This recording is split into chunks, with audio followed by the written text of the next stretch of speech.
बिस्मिल्लाहिर्रहमानिर्रहीम। अस्सलाम वालेकुम नाज़रीन। प्रोग्राम क्लिनिक ऑनलाइन के साथ आपका मेज़बान डॉक्टर शहजाद रमज़ान मुबारक के खुसूसी और इख्तितामी प्रोग्राम के साथ हाजिर खिदमत है।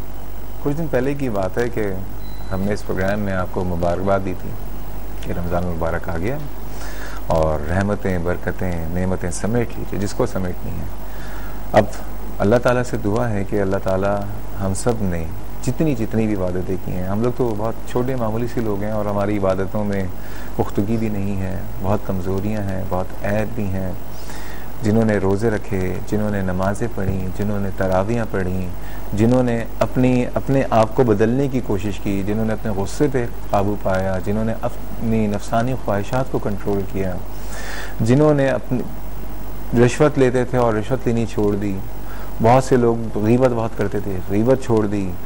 और बहुत सारी बीमारियों में हम सब, क्योंकि बुराइयां और बीमारियां एक ही चीज़ है ना, तो जिन अखलाक़ी बुराइयों में हम लोग मुब्तला थे, बहुत सारे लोगों ने वो भी चेंज कर लिया, अपने आप को उन बुराइयों के ज़ुमरे से अच्छाइयों की तरफ ले गए। दुआ ये है कि अल्लाह ताला हम सब की जितनी भी हमारी इबादतें हैं, जितनी भी रियाज़तें हैं, अल्लाह ताला इन सबको अपनी बारगाह इलाही में कबूल मकबूल फरमाए। और जिन जिन लोगों ने अपने आप को बदलने की कोशिश की है, अल्लाह ताला उन सबको दायमी तौर पर, सिर्फ एक महीने के लिए नहीं, एक साल के लिए नहीं, हमेशा के लिए उनकी ज़िंदगियों को बदल दे और उनको, उनकी घरों को, उनकी ज़िंदगियों को रहमतों से और बरकतों से मुनव्वर कर दे।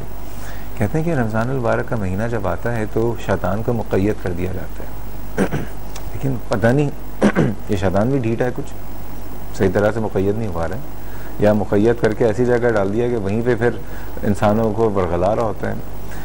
27 रमज़ान का आपको पता है जो हुआ कि हमारे मुल्क की सलामती को, हमेशा आपको पता है कि दुश्मन तो हर जगह होते हैं और उनकी कोशिश ये होती है कि किसी तरह से किसी मुल्क को ख़त्म किया जाए।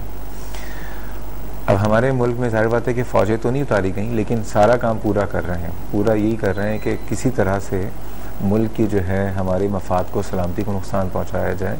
लेकिन अल्लाह ताला का शुक्र है कि अल्लाह ने इस दफ़ा दुश्मनों के जो मज़मूम मकासद थे उनको कामयाब नहीं होने दिया। और मैं खराज तहसीन पेश करना चाहता हूँ एयरफोर्स के जो सिपाही आसिफ को, जिन्होंने अपनी जान का नजराना देकर पूरे बेस को बचाया और उन तमाम दहशत गर्दों को जो है उनका मुकाबला करके अपनी जान का नजराना दिया और वो अल्लाह ताला की राह में शहीद हो गए। मैं सबसे कहूँगा कि उनके घर वालों के लिए दुआ करें कि अल्लाह ताला उनको सब्र जमील दे। लेकिन सबसे बड़ी बात, शहादत तो वो एक ऐसा मर्तबा है जिसकी हर मोमिन जो है वो दुआ करता है। अल्लाह ताला बस ये है कि हमारे मुल्क को सलामत रखे। बस दूसरी जो कल सानिया हुआ कि गिलगित में, रावलपिंडी से गिलगित जाते हुए जो वहाँ के शहरी थे, उन मासूम लोगों को जो है किस बुनियाद पे समझ से बाहर है, बिल्कुल समझ से बाहर है कि क्योंकि जिसने भी ये किया है 25 मासूम लोगों को बसों से उतार के शहीद कर दिया गया है। जिसने कलमा पढ़ लिया वो मुसलमान है और उसके बाद उसका और अल्लाह ताला का ताल्लुक़ है। वो अल्लाह और बंदे का ताल्लुक़ के बीच में कोई और दूसरा नहीं कह सकता। हम लोग किसी के ऊपर जो बहुतान लगा देते हैं तो ये गलत है, लेकिन जहाँ तक मेरा ख्याल है कि ये कोई मुसलमान तो नहीं कर सकता।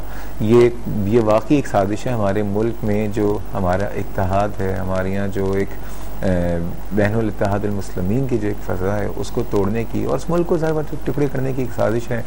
अल्लाह ताला उन तमाम घर वालों के जिनके प्यारे, जिनके घर वाले जो हैं इसमें शहीद हो गए, अल्लाह ताला उन सब को भी जो है सब्र जमील दे। हमारे पास अल्फाज नहीं होते क्योंकि अभी ये बातें इतनी ज़्यादा कही जाती हैं, अब हम शायद यही सोते जा रहे हैं। लेकिन आप सोचें, हम ईद के मौके पे अपने लिए कपड़े ख़रीद रहे हैं, शॉपिंग कर रहे हैं, उन लोगों ने भी तैयारियाँ की हुई होंगी कि उनके घर वाले आएँगे, वही मनाएँगे।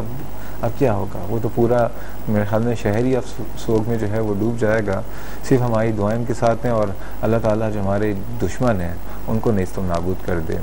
एनीवेज़ नाज़रीन, अब आते हैं टॉपिक की तरफ। कल हमने बात की थी ईद के हवाले से, हमारी जो केयर होती है, हमारी जो तैयारियां होती हैं, स्किन केयर होती हैं, तो उसका जो है कुछ हिस्सा हमने कल डिस्कस किया था। खुसूसन केमिकल मेहंदी जो होती है, जो कि लाल रंग की और काले रंग की मार्केट में अवेलेबल है कुछ दिनों से, और जो कि हाथों को सुना है कि उसके जुलसा देती हैं। और डॉक्टर बतूल कल आई थी, उन्होंने बताया कि 2 हाथों की एम्पुटेशन भी हुई है, तो उस पर भी बात करेंगे और बाकी बातें करेंगे कि फेशियल्स करवाए जाते हो तो किस तरह से वो आप ऐसे काम करवाइए जो कि सेफ़ हों और आपकी ईद खुशगवार गुजरे। तो इसके लिए आपको पता है कि जब हम बातें करेंगे तो हम अकेले बातें करते नहीं हैं, आप भी शामिल होते हैं। उसके लिए आप कॉल कर सकते हैं, नंबर है 35305778 और 35305779। कराची से बाहर के व्यूअर्स हमें डायल करने से पहले डायल करें 021। नाज़रीन मज़ीद बातें करेंगे, बहुत सारी बातें करेंगे, स्किन के हवाले से भी करेंगे, बालों के हवाले से भी करेंगे, फेशियल्स के हवाले से भी करेंगे, कपड़ों के हवाले से भी करेंगे, चांद रात के हवाले से भी कर लेंगे। लेकिन चाह रहे हैं एक छोटे से ब्रेक में हमारे साथ रहिए।